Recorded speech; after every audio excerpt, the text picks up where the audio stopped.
torbaa geggeessame irratti hirmaachuu isaa tuqee filannoowwan sun kan haqaaf walabaa ta'uu baatanis qabsoo karaa nagaa geggeeffamuuf wareegama baasuudhaan waltajjii siyaasaa bal'isuufan hirmaadhe jedhee jira. Filannoon naannoo Tigraay keessatti geggeessamuuf jiru seeraan alaaf faallaa heera biyyaa waan ta'eef arreenaan irratti hirmaadhu jechuun beeksise.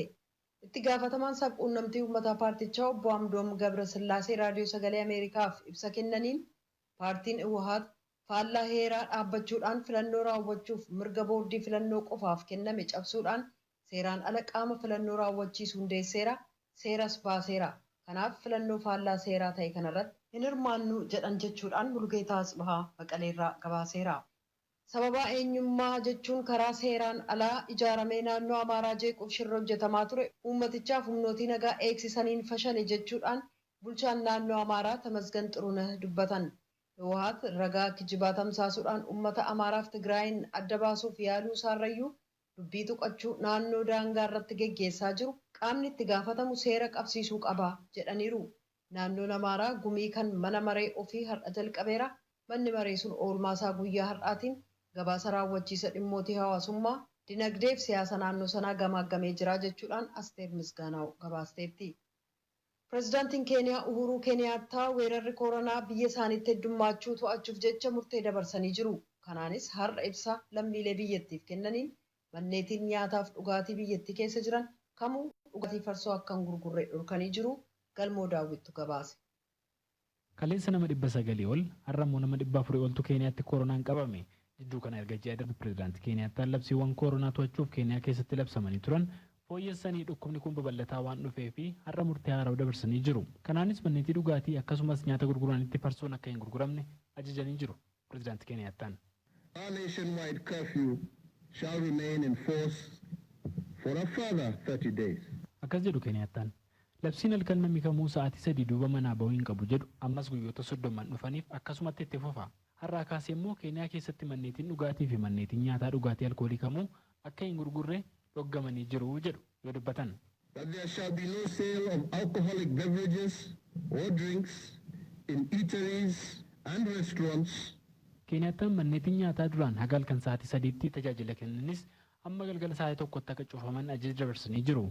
Kanuma wal qabatee nama ajaja kana darbee argame poolisiin biyyattii aangawa qabeessa hiyyeessa sodoo hin jedhin qixa akka dabullee murtee dabarsanii manneetiin daldala ajaja kana taranii argaman eeyyamni isaanii lamuu akka hin kennamneefitti harkaa mulqamaa jedhan.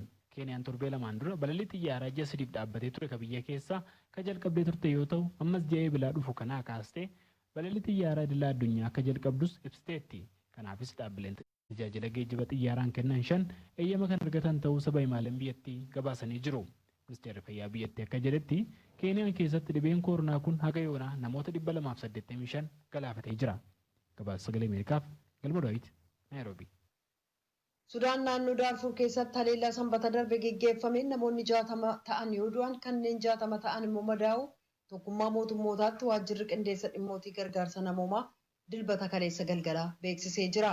Haleellaan ganda maasterii Daarfur gama dhiyaa keessatti raawwatame balaa torbanneen darban keessa raawwatame kan gandeen manneen jireenyaa gubatan akkasumas lafa gabaaf suuqileen saamamanii waaltaaleen adda addaa manca'an keessaa tokko ta'uu ibsi qaama tokkummaa mootummootaa kun beeksisee jira. Ibsi kun madda oduu kanaa hin tuqin jira. Mootummaa biraa balaa kana ilaalchisee ibsi kenname hin jiru. Mootummaan ce'umsaa Sudaan gareelee lixxee loltoota Daarfur keessaa waliin waliigaltee nageenyaa irra ga'uuf mari'achaa jiraachuun ni yaadatama. Kan dhaggeeffataa jirtan raadiyoo sagalee Ameerikaa sagantaa afaan Oromooti. Miseensa mana maree Yuunaayitid Isteetsi kan ta'an qabsaa'aan mirga namaa beekamtichi Joon Luwis kabajaa olaanaa lammii Yuunaayitid Isteetsiif kennamu kan argatan yoo ta'u, reeffi isaanii wixataa har'aaf borii biilsa mana mareetti argamuudhaan uummati kabajaa qabu kan ibsu ta'uun beekameera. Luwis umrii isaanii waggaa 80tti torban darbe kan du'aan boqotan yoo ta'u, kaansarii rajiijiitiin qabamanii yeroo dheeraaf dhukkubsataa turan. Saanduqi reeffa isaanii biilsa mana maree bakka isaan waggoota 33f uummata Joorjiyaa tajaajilanitti fidamee jira. Of eeggannoo COVID-19 wal qabatee reeffi isaanii biilsa mana maree gara olaanaarra kaa'amuudhaan uummati nagaatti dhaama. Kutaa Montgomery Alabaamaa keessatti dilbata kaleessaa uummati kabajaa isaaniif qaban ibsanii sirna yaadannoo geggeessanii jiru. Fardi saanduqa reeffa isaanii baateef alaabaadhaan faayame bara 1965 riqicha Edmund Peetus kan Salmaa keessatti bakka isaan ennaa hiriira mirga namaa geggeessame irratti hirmaatan poolisiin irratti isaan rukute irra darbuudhaan mana maree bakka bu'ootaa Alabaamaatti geessame.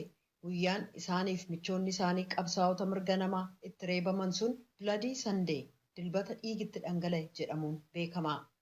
Vaayirasiin koronaa addunyaarra faca'ee namoota 650,000 ta'u ennaa galaafateef mootummoonnis faca'ina isaa ittisuuf yaalaa ennaa jiran kanatti Veetnaam erga namoonni hedduun COVID-19 qabamanii booda naannoo Danaang keessaa tuuristoota baastee jirti. Mootummaan Veetnaam ibsa baaseen akka jedhetti tuuristoonni irra hedduun kan naannoo sanaa 80,000 ta'an gamasii ba'aniiru. Biyyattiin ammayyuu tuuristoota biyyootii alaaf cufataadha. Awustiraaliyaa kutaa kibba gama bahaa Viktooriyaa keessaa har'a namoonni 532 haaraa vaayirasii koronaan qabamaniiru. Yuunaayitid Isteets addunyaarra biyya koronaan keessatti hammaate yoo taatu uummata miliyoona 4.2 oltu vaayirasii kanaan qabaman.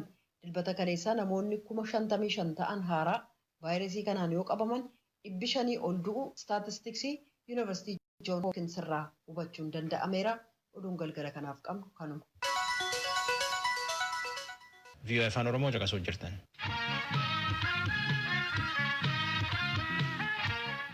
Qorii caffee Oromiyaa adoolessa 18 fi 19 taa'e. Waan mootummaan bara kan hojjate jedhee fi waan bar dhufu bara 2013 hojjechuuf karoorfatan irratti mari'atan. Akka pirezidaantiin naannoo Oromiyaa obbo Shimallis Abdiisaa jedhetti jijjiirama ganna lamaan dabree dhufellee caffeetti qabsaa'ee dhufeen warri faayidaa ofiitii fi ammoo waan uummati Oromoo argatan irra fudhachuu fi biyya keessaaf biyya alaallee socho'uutti jira. Kutaar Jamaalitti erge.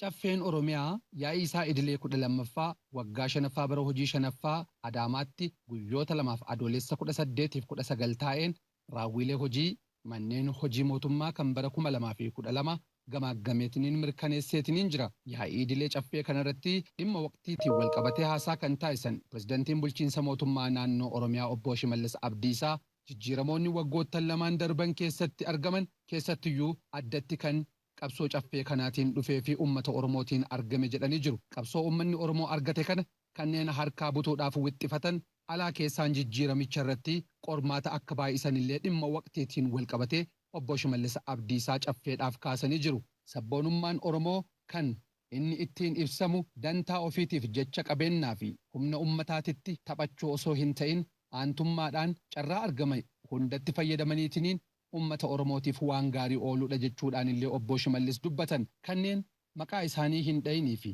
qabsoo ummataan argame dantaa ofiitiif oolfachuu hawwu jedhaniitiniin waamaniinis akkas jedhanii jiru. Hattoota jeequmsaa fi badiidhaan hattummaan isaanii akka irraanfatamuuf jecha warreen shira xaxan isaan kana warreen billaa sagaliin nyaatan mootummaa kaleessaas mootummaa har'aas mootummaa ammaan booda dhufu 5-10 warra ofirratti eegan warra akkasii araarama tokko malee of keessaa qulqulleessin.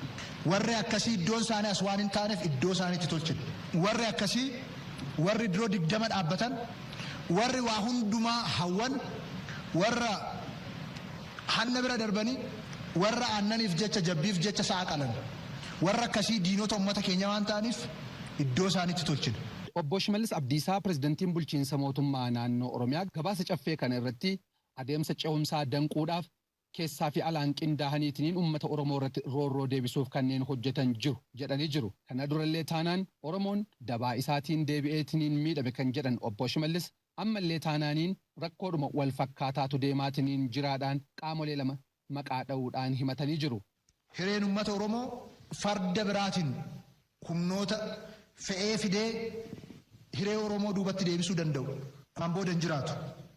TPLF murni TPLF biyya gurguree biyya nyaatee biyya diigee karaa jaalalaa fi dhiifamaatiin karaatti galaa jedhamnaanis karaan sunis isa jibbisiisee diinummaa isaatti fufe. Murna Oromoo keessaa humna shanee abaa'oo shanee jedhamu itti gargaaramee hiree argachuudhaaf halkanii guyyaa hojjechaa jira. Humni kun dhugaa tokko waan hin qabneef uummanni Oromoo carraa tokko iyyuu hin kennuuf. Rabbis carraa tokko iyyuu hin kennuuf. Mootummaan naannoo Oromiyaa fi federaalaa irra deddeebiidhaan abaa'oo shanee jecha jedhu qaama hidhatee bosona jiruuf kan akeeku akka ta'e raadiyoo sagalee Ameerikaatiif ibsuun isaanii yaadatama. Qaama kana arganneetiniin himannaa gama bulchiinsa mootummaa naannoo Oromiyaatii isaan irratti dhiyaate gaafachuudhaaf itti hin milkooyne gama adda bilisa baasaa uummata Tigraay irraa VOA'dhaaf deebii kan kennan miseensi koree hojii raawwachiiftuu addichaa obbo Geetaachoo Raddaa akkana jedhu. የኦሮሚያም ፈረስ ጋልቦ የሚጠቀሙ ሰዎች ከነበሩ ካሁን በፊት የመጀመሪያው ተጠያቂ ፈረስ ሆኖ ያገለገሉ fardeen oromiyaa yaabbataniitiin kanneen fayyadaman kana dura yoo kan jiraatan taate inni jalqabaa kan itti gaafatamummaa qabu kan farda ta'eetiin tajaajilaa turedha. Fakkeenyaaf akka jedhanitti mootummaan obbo Shimallis geggeessan kanaan dura farda ta'anii tajaajilanii Hoohaat isaan yaabbatee jira yoo ta'e fardeen obbo Shimallis faadha jechuudha. Kanaafuu kun dhimma isaaniiti. Kan oromiyaa bulchanis isaan namni naannoo ofii bulchu tokko lakki abalatu akkas nagoonaan akkas naan jennaan yoo kan jedhu taate sun badiisaadha. Ammallee rakkoo naannoo oromiyaa keessatti uumamu kamuufuu bulchiinsi mootummaa naannoo oromiyaa gaafii uummataa deebisee rakkoo san furuu nagaaf tasgabbii deebisuun itti gaafatamummaa bulchiinsa mootummaa naannoo oromiyaadha. Fakkeenyaaf qaamni tokko Hoohaati jechuu kiyyaa miti. Oromiyaa keessatti gareelee haala kanaan gurmaa'an akka fedhetti oofuu danda'a taanaaniin haalli akkanaa yoo uumame adda durummaadhaan itti gaafatamummaa kan fudhachuudhaa qabu mootummaadha jedheetiin amana. Garuu maalumayyuu caalaa wanni ani ammatti Hoohaat irraa deebii deebisuudhaaf yaalu hin jiru. Akka hoggana Hoohaat tokkotti kan hin hawwu gareelee humnoota Oromoo cunqursaa mormuudhaan qabsoo taasisan osoo deeggareenii gammachuu koo hin danda'u. Garuu nusanitti humnas hin qabnu lafa fagoorraa naannoo keenyallee bulchaatiniin jirra. Akka nu kana gochuu hin dandeenyes isaanuu ni beeku. TPLF kana godhe hin goone jedheetiniin falmiidhaan yeroo isaa gubuu hin barbaadu. Wanni garaana nyaatu gaafii dargaggoota Oromoo abalutu sitti kenneetiniin malee Gibsiin illee itti dabalanii TPLFitu sitti laate jechuun ati ofii gaafii hin qabdu jedhanii sadarkaa caffeetitti dhiheessuun dhaabbilee naannoo Oromiyaa keessatti socho'an hundayyuu manneen hidhaatitti guuranii rakkoo uumameef qaamni itti gaafatamu kan biraati jechuun ummatuma bulchan ummata Oromootiifuu tuffii akka qabantu natti mul'ata jedhan obbo Geetaachoo Raddaa. Gabaasa bulchiinsi mootummaa naannoo Oromiyaa caffee Oromiyaa irratti geggeesse hordofuu isaanii kan dubbatan dura Profeesar Mararaa Guddinaa gama isaaniitiin seenaan jiramuu qaba jechuudhaan waamicha dhiyeessan. Nuti siyaasa waggaa 50 laallase gale. Nugufti Hayilasillaasee sheemmannaa rakkoo keessa galee wara barataa kanaa warra alaatu bitatee maal warra kooministii maal warra kanaa warra arabaa kana bitatee irratti baasee isa jirudha. Ficha naasanaa hiikuun gara sanatti hiikuun hin deemne jechuudha. Dargiinis akkasuma mallati waggaa 27 siyaasni sunis baay'ee nama miidha jechuudha. Ilaa rakkoo nuti keessa jiru hiikoo siyaasaa barbaachisa. Waggaa 28 isa ture sana wayyaaneen olaantummaan sochoosaa turte sana jijjiiranii gara fuulduraatti deemuudhaaf anaa fi maaster kiiran itti bulfii siyaasaa saaqtu taa'anii irratti mari'achuudha. Waliigaltee biyyaa kana gubbaa ga'uudha. Beeraawi magbaabaatii jedhan karaa jechuudha. Isa bira darbuun waan bonus istaanii isaan rakkisuudhaatti fakkaataa jechuudha.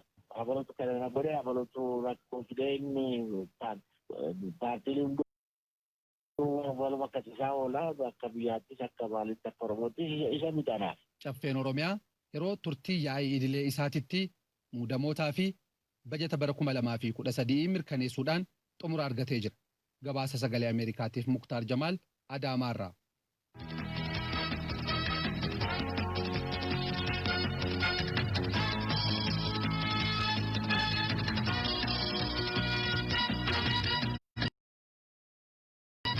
Akka dura ga'uu jirutti hayyuu dura adda bilisummaa Oromoo obbo Daawud Ibsaa eegee humna nagaa eegutti mana ba'uu dhowwee namalleen walti daanduu dhowwee jedhani guyyaa 10 keessa jiranidhaan. Obbo Daawud eeyyamaa fi qajeelfama dhaabaa malee itti gaafatamtooti olaanoon paartii hagi tokko walga'iillee ta'anii jedhee VOA'tti. Ittaanaan obbo Daawud obbo Araarsaa Biqilaa dhimmi dhaabaatii fi miseensota keenya irratti mari'annee jedha. Himata obbo Daawud kanaa fi Koomishinii Poolisii Federaalaatii fi Finfinnee illee irraa deebiin argan. Dubbi himaan mootummaa naannoo Oromiyaa ammoo waan kan qubiin qabu jedheedhaan Tsahaay Daamtootu nu erge. Hayyudureen adda bilisummaa Oromoo obbo Daawud Ibsaa erga humnoota nageenyaa mootummaatiin mana jireenyaa isaaniitii bahuu dhorgamanii har'a bultii 10 ta'uu raadiyoo sagalee Ameerikaatiif himaniiru. Akka isaan ibsanitti humnoonni nageenyaa bakka mana jireenya isaaniitti ergaman kunneen nageenya keessan eeguuf jechuun naannoo sana akka qubatan ibsaniiru. Juulaay 17 poolisii irraati eegumsa naannoo kanaa goonaa mana keessa osoo hin taane boontu jechuudha. Nageenya keetiif jedhanii ajajni kun eenyurraa dhufee maaliif kun barbaachise homaa waan naa himamin jiru. Egaa na eegumsuma wayiitu godhama jennee akkasumatti futtee gaafa sana egaa anatu ba'uu hin danda'u malee eegumsaaf egaa ba'uu hin dandeessu nageenyaaf jedhanii ijoolleen hojii xumuramuu qabu dhimma deddeebi'anii xumuratu mana koo seenanii ba'anii bara torbaan tokko jechuudha. Haa ta'uuti gaafa jula 24 torbee tokko booda jechuudha. Isaa immoo mana ba'uu hin dandeessanii jedhanii ijoollee mana waliin jirtu namni alaa seenuu hin danda'u. Amminni dalagamee hin jiru garuu akkasitti cufamneetu jirra jechuudha. Faniinas egaa gaafa 24 sanarraatii jalqabee telefoonni koo na jalaa cicufamanii telefoona hin qabu guutummaa. Tolee obbo Daawud mee humnoonni nageenyaa mootummaa kun naannoo sanatti qubatanii akka isaan nagaa keessaniif mooraa keessan marsanii isin eegan kana isin qaama mootummaatiif gaaffii dhiyeessitaniittu moo akkanumaan mootummaan isinii ramade? Nuti hin gaafanne duruu addee akka mootummaa nu ramadanii erga gaafa dhufneeti namni 4 lamaan wal jijjiiranii na waliin jiru. Isaan waliin egaa bakka hin dhaqu kana hunda maaluma nagaadhaan homaa rakkina tokko malee waliin jirra. Ammoo naallee akkasuma. Adoolessa 17 bara 2020 akka lakkoofsa faranjootaatti humnoonni nageenyaa mootummaa poolisiin federaalaa fi poolisiin magaalaa Finfinnee guyyaa sana qabanii hanga har'aatti akka naannoo mana keessanii marsanii jiran akkasiin manaa hin baanillee akkasiin dhorganii jiran kaaftanii jirtu. Dhimma kana ilaalchisuudhaan namoonni kun qaama mootummaatiin ramadamanii dhufuu isaanii nageenya keessaniif bakka isa buufatanii akka jiran wanti isin gaafattanii adda baafattan jira qaama mootummaarraa. Gaafanne kana gidduutti telefoonni ciccite gaafa duraa itti dhaabnee warra ajajatti fidan waliin maannee hojii deemuun barbaada kana nu waama yookaan haala nu anjeessaa jedhanii adnee gaafannee sittee biladanii natti hin deebisne warra ajaja dabarsan hin beeknu kaa'eenyu akka ta'e. Guyyoota lamaaf har'aaf kaleessa waajjira adda bilisummaa Oromoo Gullalleetti argamutti miseensonni gumii sabaa adda bilisummaa Oromoo waltajjii gaggeessanii jiru. Waltajjii kana kan waamee fi kan gaggeesse immoo itti aanaa hayyu duree adda bilisummaa Oromoo obbo Araarsaa Biqilaati. Obbo Araarsaanis miseensonni gumii sabaa maalirratti akka mari'atan akkas jechuudhaan ibsaniiru. Walga'iin keenya haaluma yeroo ammaa kanarratti haala dhaabni keenya keessa jiruu fi haala manni keenya keessa jiru irratti mari'achaa ture jechuudha. Guyyaa kaleessa jalqabnee irratti xumuranne. Kunis egaa keessattuu egaa artist Hacaaluun Hundeessaa ajjeefame booda miseensonni keenya qondaalonni akkasumatti egaa hanga obboon olaanootti hidhamanii turanii kanarrattis gadi faginaan laallee akkaataa walumatti qabatti bifa jilmaatiin namoonni kun hidhamuu ulfaataadha. Kanaaf mootummaa yeroodhaan qulqulleesseetiin akka hidhaadhaan nu baasu kanaas ni gaafannaa. Wanni kun dafee furmaata argatu qaba kan jennu irratti bal'inaan mari'annee turre jechuudha. Kan biraa immoo bifa waliigalaatiin egaa uummanni keenya karaa nagaatiin qabsoo karaa nagaatiin gaggeessuudhaaf adda bilisummaa Oromoodhaa egaa biyya seenee booda aanaalee keessatti godina keessatti waajjirri keenyas bakka adda addaatti sochofamuudhaaf deeggartoonni keenyaas miseensonni keenyaas bakkoota hedduutti hidhamuudhaaf jira. Kuni yoo kanatti itti fufe balaa guddaadha qaba. Onniti gaati jalqabumaa karaa nagaatiin qabsoon inni dhufne karaa nagaatiin qabsoon kan waltajjiin siyaasaadhaa bal'atti baajan bifa waliigalaatiin akkuma afaan hin jabeessan barri bara araaraa bara nagayaa bara jaalalaa akkuma jabeessanitti hojiirra ooluudha qaba. Kaballeesse gaafattuun olaantummaan seeraa jiraachuun shakkii hin qabu nuti olaantummaa seeraa jettee amanna. Maqaa olaantummaa seeraatiin garuu mirgi dhala namaa akka miidhamne kana gara mootummaatiin illee yaadachiifnee hubachiifnee namni yoo balleesse mirgi dhala namaa uumama saniin eeggamee deebiin akka bifa kanaa yoo itti haalli kun ulfaataadha kajuu miseensonni keenya kan kaleessa sadarkaa aanaaleedhaatti waajjira keessa hojjetanillee jiruuf jireenya isaanii gallakkisanii gariin miliquudhaan dhokatanii jiraachaa jiran gariin ammoo hidhaa jiran kana hunda hakaafnee bal'inaan haasofnee fuula dura mootummaadhaa wajjin nuti karaa nagaatiin qabsoo'aa turree qabsoo karaa nagaatiin murteeffannee dhufne kun maaliif hojjetama kajuu bal'inaan fuula dura rakkoon kun furamuudha qabaa walitti dhufeenyaan mariidhaaf furamuudha qabaa kan jennu qabnaa jechuudha. Kanaas bal'inaan gadi faginaan laallee jirraa jechuudha. Tole obbo Araarsu miseensonni gumii sabaa tokko akka ibsanitti waltajjiin kun seera qabeessummaa hin qabu. Hayyuu dureen adda bilisummaa Oromoo obbo Daawud Ibsaas quba hin qabanii gumiin sabaa guutuun illee irratti akka hirmaatuuf waamichi hin taasifamneef waan jedhu jira.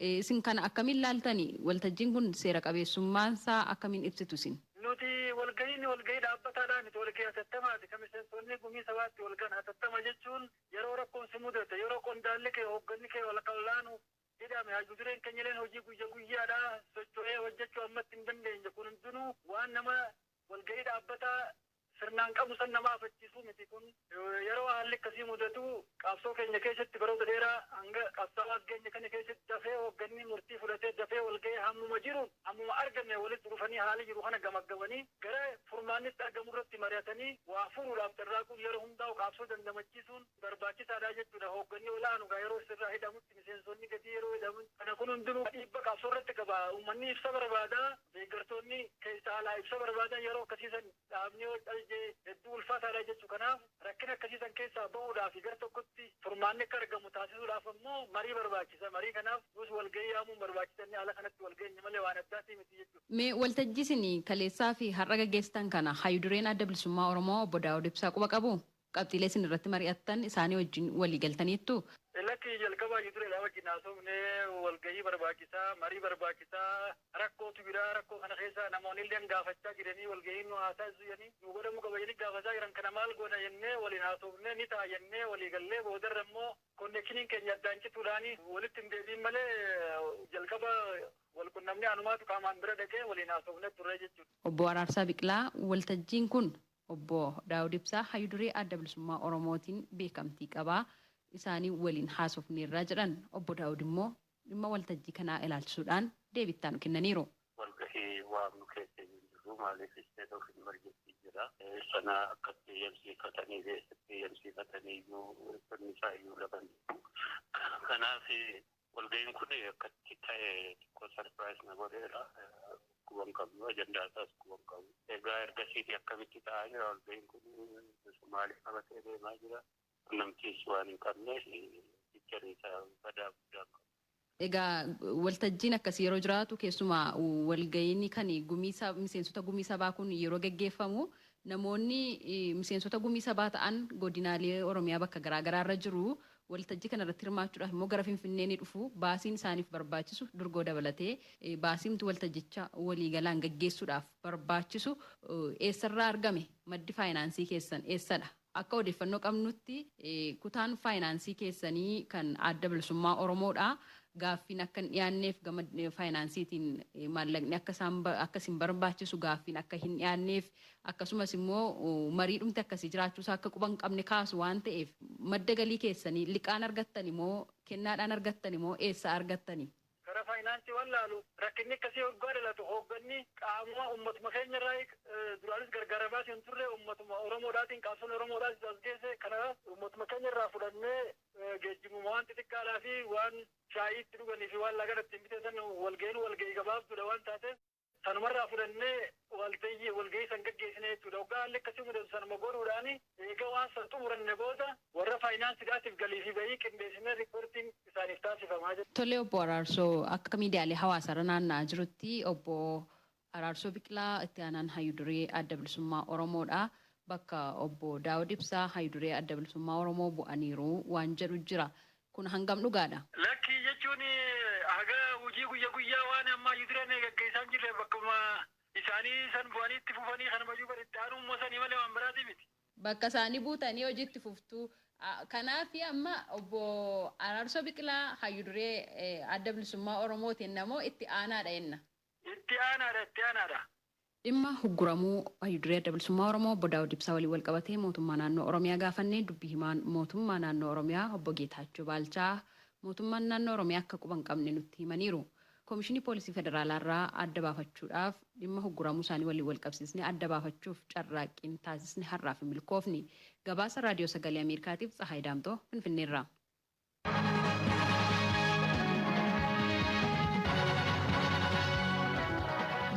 Vii'oo afaan Oromoo caqasuu jirtan. Itoophiyaan hojii ijaarsa laga Abbayyaatti jirti. Gamkaaniin ammoo Itoophiyaa keessatti nama hedduu hidhuu jiran. Tan irratti Naakoor Malkaa yaada namaa walitti qaqqabee nu erge. Ani Mooneen Sundarraan jedhama. Kan jiraatu magaalaa Finfinnee keessa hojii qorannootiin hojjedha. Hidha guddicha hojii wal qabatee bishaan hojii wal qabatee akkuma lammii tokkotti gammachuu guddaatti natti dhaga'ama. Maaliif hundumti keenya amma dandeenyu ijaarsa isaa keessatti gahee qabaachaa turre barataa turre kaaffee keenyarraa nyaata keenyarraa amma dandeenyu kaffalaa turre. Wanti kun jabaachuu qaba. Yeroo jedhame asitti gabaabbatee dafee xumuramuu qaba. Amma maaf kubadee qaamni balleessu eenyu ammaan kubadee maaliif ta'e kan jedhu erga qoratamee booda iftoominni uumamee isaa booda qaama itti gaafatamuu qaba. Akka itti gaafatamuu qabu mootummaan garaa guutuudhaan hojjechuu qaba. Inni kun baay'ee murteessaadha. Akka hin ta'u taanaan garuu manni isaatti guddataa deema. Gaaffii guddaa uumaa deema. Maqaan koo Meeroon Lammii jedhama. Jiraattuu magaalaa Finfinneedha. Hidhii Abbayyaa guutamuu isaarratti wanti na gammachiisu haala humna ibsaa rakkoo hawaasa keenya gidduu jiru furuusaatiifi haalli namatti tolle inni biraan immoo yeroo keessa jirrudha. Gadda keessas jirra ammallee namootni hedduun illee hidhamanii jiru. Wanti ta'uu qaba jedhu namoonni siyaasaaf hidhamanii jiran akka gadhiifamanidha. Jiraataa magaalaa Ambootti baay'ee gammadeera. Akka lammaffaa dhalachuu akka waan biyya haaraa dhalatte sababiin isaa waa'ee eegumsa haaromsaa kanaa dhiibbaan adda addaa dhiibbaan biyyoota adda addaa waan ture kan akka Gibsii kan akka Sudaan otoo ijaaruu hin danda'anii humnaan qaban jedhanii bishaan kana ga'uunsaa baay'ee gammadeera. Maqaan koo Muluu Dhugumaati. Abbaay giddibiin guutamuu isaatti baay'een gammadee jira. Haadholeen keenya akkasumas dukkana keessaa ifatti isaanii ba'uu isaaniittis baay'ee gammannee muka baatanii iddoo baay'eedha. Haarri turraalee sun immoo baay'ee isaanitti baataa tureyyuu xumuramee sadarkaa kanatti ga'uun isaa baay'ee gammanneera. Ani maqaan koo Makkootiin Gudummaan jedhama. Kanan jiraatu aanaa Amboo keessatti bishaan kun guutame jedhamee waa'ee Abbaayii dhaga'u dhugaadhaan waan deebi'ee irra deebi'ee dhalatti natti fakkaata. Biyyi keenya otoo qabeenyaan dhabe beekumsa dhabuudhaan hiyyummaadhaan dikshiinarii keessatti illee maqaan ishee akka addunyaatti galmaa'ee beekamaa ture. Yeroo ammaa kana immoo nuti kana booda waan hundaanuu beekumsaanis haa ta'u teekinooloojiiwwan adda addaa biyya keenya keessatti uumaman keessatti Afrikaa keessaa biyya beekamtuu taanee jiraachuu dandeenya. Mootummaan Itoophiyaa karaa fuulduraattis wanti inni ilaaluu qabu sabaaf sablammii biyya kana keessa jirtu biyya tokkoon ilaalee walqixa akka guddan walqixa riisoorsii biyya kanaatti akka fayyadamnu gochuudhaaf wal nu jaalachiisuu qaba. Biyya tokkoon ilaaluu qaba. Namni hundumtuu immoo riisoorsii naannoo isaa ana qofatti fayyadama kan jedhu akka hin uumamne. Riisoorsiiwwan biyya keenya keessatti guutanii jiru. Riisoorsiiwwan kan akka boba'aa maal jiru kan akka dhagaa kasalaa kunuunsi illee hojjetamuudhaaf nagaan dirqama. Ani waggaanii Waaqayyaan jedhama. Godina Horroo Guduruu Wallaggaa Anaamuru gidduu kana afarfama kan jiru bishaan laga Abbayyaa guutamaa jira kan jedhudha. Garuu isaan dura qabeenyi uummata Itoophiyaa yookiin uummata Oromoos haa ta'u uummata sabaaf sablatii qarshii hammam isaan beekamnetti irratti badaa ture. Saamichi guddaa irratti gaggeeffamaa ture. Haga saamichi sun bakki isaa baramee iddoon isaa beekamutti kubbaaniyaa tokkotti maqaa dhaamaa ture. Meetek kan jedhamu. Isaan sun amma seeratti hin dhiyaannetti ani baay'ee waan na gammachiisu miti. Namni hammi isaan beekan manni hammi isaan beekamne immoo hidhaadhaan dararamaa jira. Bakki isaallee kan hin baramne baay'eetu jira. Seeratti warra dhiyaatan seeratti dhiyeessu. Kanaaf utuu kun hin qulqullaa'inani waan yaada na gammachiisu yaada ilaalchiin qaba. Maqaan koo Seenessaa Rageenyi jedhama. Abbaayii guutamuu isaatti nageenyi Itoophiyaa keessa yoo jiraatedha miti kan bishaan sanatti illee fayyadamuu dandeenya. Akkuma bishaan kana gaddabee kanatti diina Oromoo fi Oromiyaa roorroo nurraa gaddabuu qaban jedhamu. Mootummaan kun akka gochuu waan jechuu barbaada. Godina Wallaggaa magaalaa Naqamteen jiraadha.